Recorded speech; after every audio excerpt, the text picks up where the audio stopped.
Sen ol. Sakın bunları sevme. Oğlumu çok güzel, kaliteli bir Yahudi düşmanı yetiştiriyorum. Elhamdülillah. Vallahi abi. Acayip Yahudi düşmanı. Acayip Hristiyan düşmanı. Tamam mı? Biri düşman yetiştirmez Müslüman. Vallahi ben yetiştiriyorum baba. Beyin benim değil mi ya? Ben onlara düşmanım.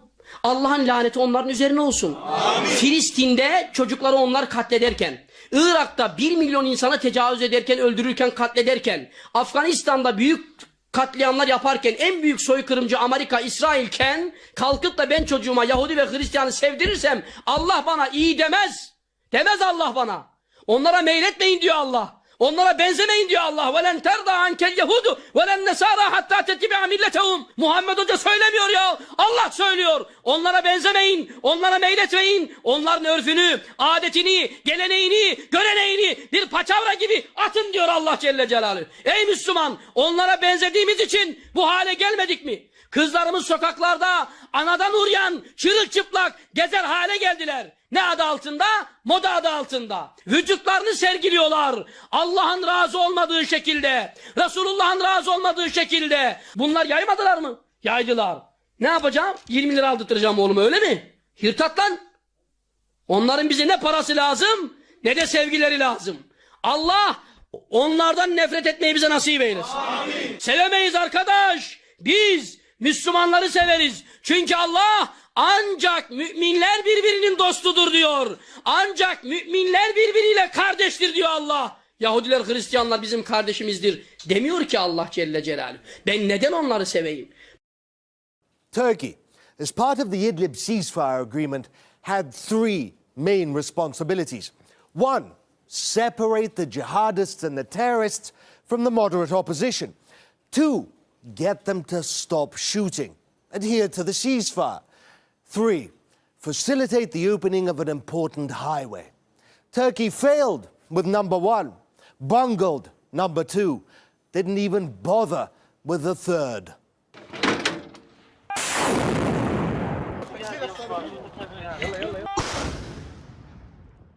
There's only so long you can tolerate being shot at and shelled by Al-Qaeda, the dominant Islamist faction in Idlib. The Syrian military went into action. It retook near enough a third of Idlib because they said they had no choice. Turkey wouldn't or couldn't hold up its end of the bargain. Our friends have failed to separate militants from terrorists in the timeframe under the 2018 agreements. At the same time, provocations from the Idlib zone, shelling of the Syrian armed forces, civilian targets and the Russian Khmeimim airbase have continued. But if you're Erdogan and you're watching the Syrian military steamroll the rebels you armed and funded for years, you'd be worried too. Worse, watching hundreds of thousands of refugees flock to your border. That has been an unfortunate side effect of the Syrian operation. So to stop that exodus, Erdogan has threatened to do the one thing that could turn those hundreds of thousands into millions of refugees: invade Syria. Turkey has made all kinds of preparations to implement its operational plans in Idlib. As in every operation, we say, we can come suddenly one night. To put it more clearly, Operation Idlib is now a matter of time. We will not leave Idlib to the regime that still does not understand our country's determination in this matter, and to those who encourage it. We never intend to shoulder the burden that the developments in this region will place on our country. Thousands of Turkish troops, hundreds of tanks and artillery pieces are being pumped into Idlib, an entire Turkish army. Diplomacy, thankfully, is in overdrive, but so far hasn't worked. The Turks have rejected all compromise. They demand Assad give up everything he has retaken. The US backing is important because there was a period a few months ago of very poor relations between Washington and Ankara, and the Russians, of course, were trying to take advantage of that to bring Turkey over to their side much more. It is, after all, a NATO country. But Washington, I think, has realized the danger of Turkey splitting away from NATO or from the Western alliance completely, so they are now giving him backing. But as I said at the beginning, it's a terrible mistake for Turkey to think that Assad is going to fall at this stage. They should try and recognize that the new realities of the situation and do what they promised to do at Sochi. Turkey invading Syria, potentially getting in a fight with Russia, isn't just the worst-case scenario. It would be a catastrophe of unimaginable proportions, potentially turning a regional war global. We all understand that, and none of us wants to see it happen. Well, I say none of us. I had a very good conversation with President Erdogan. I respect him. The fact is that he's fighting on Idlib. He doesn't want people to be killed by the thousands and hundreds of thousands. Quietly, fanning everyone's already hot tempers, is the United States, assuring Turkey of support, demanding concessions from Assad that pretty much ensure talks will fail. See, we're in a strange situation. We're both closer to the end of the Syrian war than we've ever been. And we're also closer to the worst escalation this war has ever seen. Russia has been present at almost every important juncture in the war, from distributing aid to residents to bombing areas held by militants. But Russia's interest in Syria extends beyond its backing of Assad. Its interest is also deeply rooted in Russia's efforts to redevelop the Orthodox Church, a key unifier at home. In essence, Russia has a religious interest in Syria. On the global stage, Russia is aggressively pursuing its message that it is the savior of the Christian world. Assad, who belongs to a minority Muslim sect, seems to agree. Shortly after Russia entered the Syrian war, Assad said Putin was the only defender of Christian civilization one can rely on. The Christian Holy Lands, of course, include Syria. There are two cities in Syria significant to Russia's Christian history. First, Palmyra, a prominent city during the Roman Empire and home to some of Christianity's oldest churches. Catherine the Great, the influential 18th century Russian leader, often compared herself to Zenobia, the legendary 3rd century queen of Palmyra. She also compared her court in St. Petersburg, then the capital of Russia, to the court of Palmyra. Today, St. Petersburg is still widely known as the Palmyra of the North. A Russian orchestra performed in Palmyra in May 2016. Second, the city of Malula, one of the only places in the world that speaks Aramaic, the language of Jesus. St. Thecla's Monastery, an ancient church in Malula destroyed by the Islamic State, has been recently rebuilt by a Russian government-linked veterans charity. Members of the charity have visited Malula regularly. Victory in Syria is part of Russia's plan to be seen as a serious power broker all over the world. Syria is its entrance into the Middle East, but it's also a key part of Russia's rise and prominence. The war has arguably become part of the cultural makeup of Russia. It has been, without question, already a Russian victory. In Syria, a lot is happening. It's very, very dangerous. It could internationalize the war again. So what my question is to you, and it centers on Idlib, what in the world is Turkey trying to pull off there? It is breaking all of its agreements, and it's making the situation worse when the war is finally coming to an end. Marcus in London. Let me set the scene, Peter, by saying that Turkey and Russia are traditional foes. Yep. And if anyone is in doubt of this, I would refer them to how Turkey aided Islamist separatist militants, not just in Chechnya, but also in Dagestan and Ingushetia during the 1990s. Also, despite the handshakes and smiles between Erdogan and Putin, Turkey and Russia are involved in a proxy war with each other today in Syria, similar to how Soviet and American leaders would meet each other when their countries were involved in proxy wars with each other in Vietnam and Afghanistan. Now, turning to Idlib, Turkey overstretched itself when it involved itself illegally in Syria. And the turning point for Turkey in Syria was when the Turks shot down a Russian fighter aircraft at the end of 2015. Because ever since then, Russia has significant leverage over Turkey when it comes to Syria. Let us not forget that it was Erdogan who flew to St. Petersburg at the beginning of 2014 2016 to meet with Putin and to profusely apologize to Putin for the shooting down of that Russian aircraft. Why, Peter, did Erdogan do that? First, because of the serious, severe Russian sanctions that Putin placed on the Turkish economy. But there was another reason. If you have a look in the immediate period after the Turks shot down that Russian aircraft, up until Erdogan flew to St. Petersburg to apologize to Putin, there was a spike in the amount of Turkish soldiers and police officers who were dying in combat with the PKK.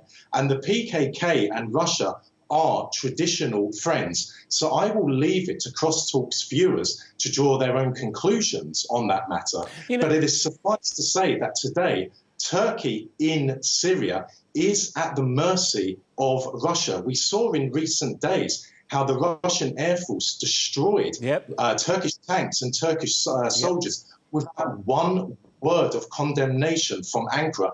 Finally, Peter, I would submit this to you.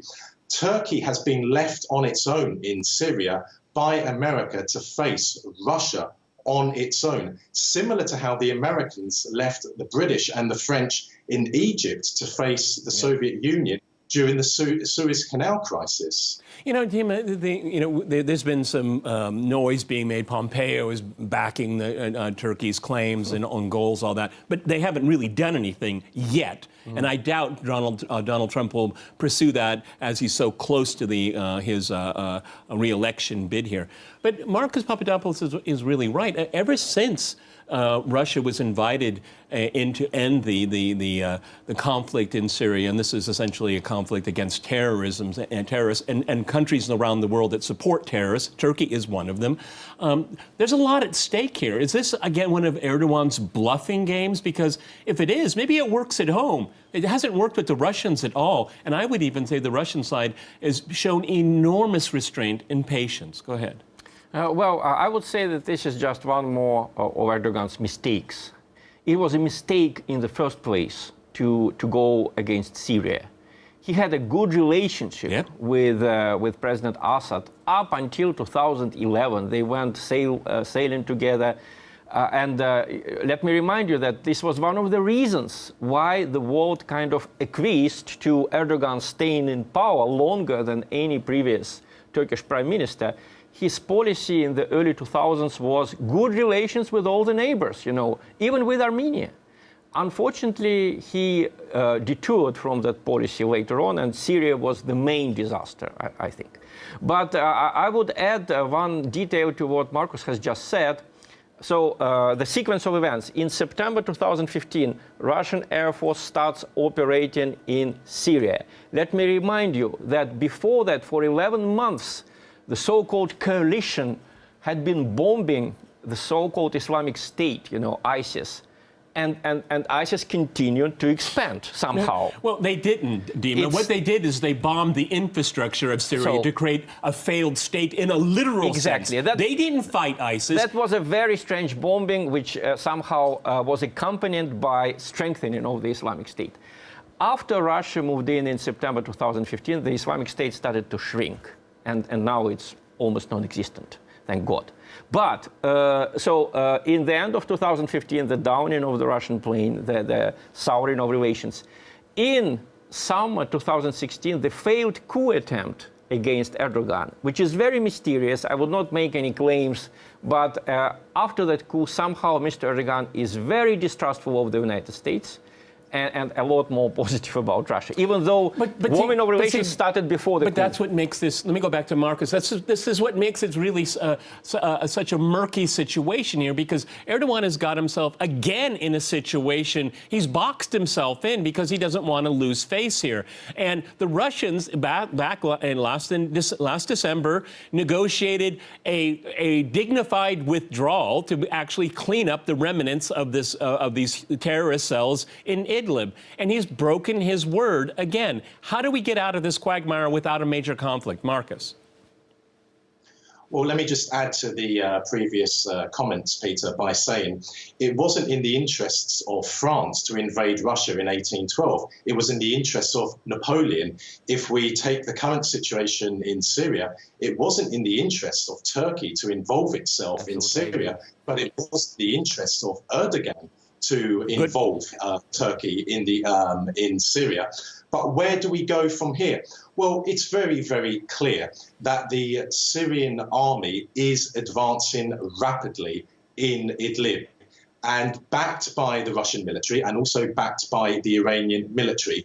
It is almost over for Erdogan's dreams of extending Turkish influence into the Middle East by keeping hold of parts of Syria, especially because the Americans have told him in no uncertain terms that they are not going to come to his rescue. So the Turkish army is not going to engage itself in a military confrontation with the Russian military because it would be slaughtered. It would be military suicide for it to do so.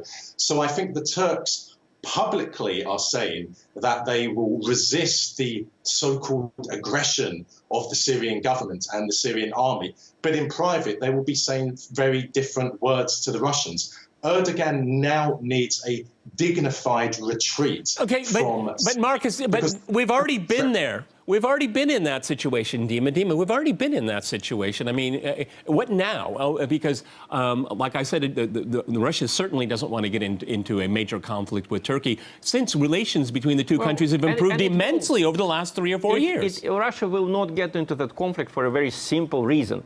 Erdogan was in a much better position to attack and basically occupy Syria in 2012. All the Western world was against Syria. Mr. Sarkozy convened the so-called Friends of Syria, summit in which all the Western countries took part, dozens of countries. So if he didn't attack then, or rather his proxies tried and they failed, he knows he's going to fail now because Idlib is just a small part of Syrian territory. The government controls 90% of Syria, so he's in a much worse situation right now. But his real dilemma is this, two things. Number one, as the Syrian army moves to regain control of all of its sovereignty, including the illegal occupation of the Americans have there, you're going to have these terrorist cells. They only have one place to go, Dima, north. Absolutely. To Turkey. So he cultivated them, protected them, armed them, moneyed them. But now when the game is over, where do they go? They're not going to surrender to Assad and his forces. They're going to have one escape route, where they came from. Absolutely. Okay? But there's also... I'm sorry, and the civilians. And don't forget about Libya. The Libyan people already very unfortunate after their help from the Western countries to establish democracy there. These countries need less help from the West. Their next misfortune is going to be the Idlib terrorists coming to them. Basically, Erdogan said that he's going to transport some of them to Libya. I think that would be a solution for him because these people are dangerous inside Turkey.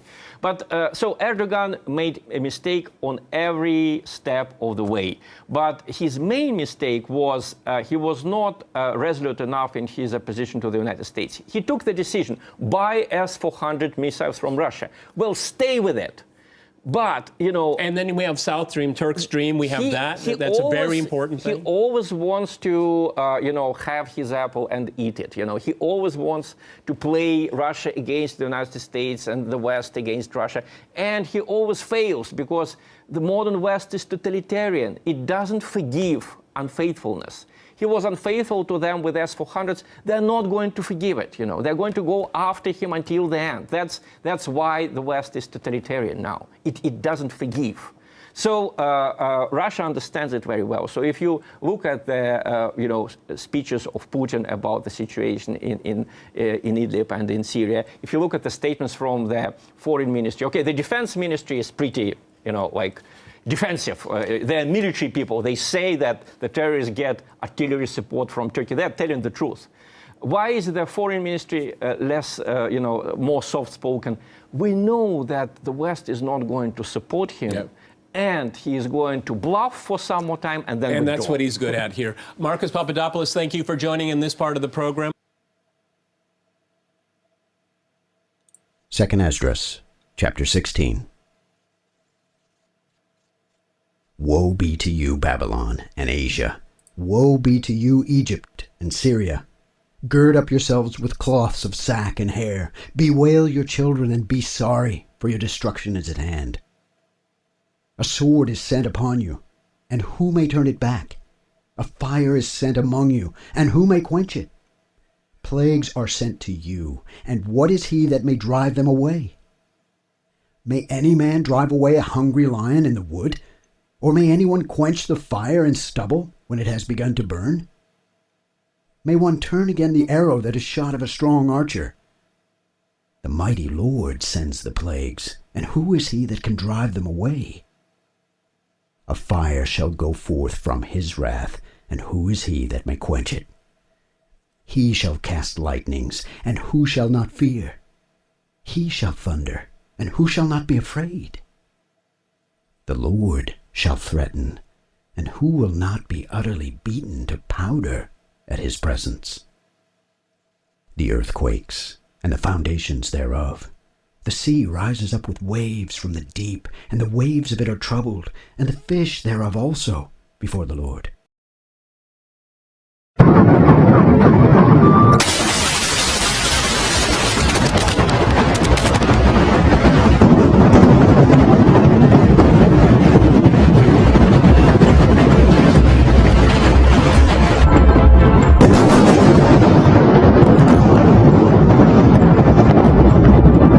Hi, everybody.